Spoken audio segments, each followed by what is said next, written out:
Her på skolen der er jeg ansat som fodboldtræner, står for fodboldlinjen, og derudover så underviser jeg fodboldeleverne i dansk. Det meste er forhåbentlig kærligt ment, men alt lige fra fodbolddiktatoren til ham den skaldede og julebenet, jamen der har været mange. Her på skolen der er opstillet nogle gode og faste, nogle sunde rammer for eleverne, og inden for de rammer der har de lov til at udfolde sig alt det, de overhovedet vil, og får en masse medansvar og indflydelse på de ting, der foregår på skolen.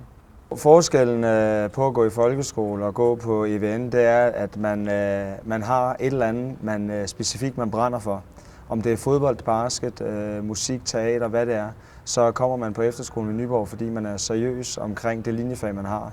Og at vi stiller rigtig store krav til vores elever, linjefagsmæssigt, og de skal også have lov at stille rigtig store krav til os. Det skal være en glæde at gå på efterskole, og det skal være en glæde at arbejde med de ting, man har med at gøre i hverdagen.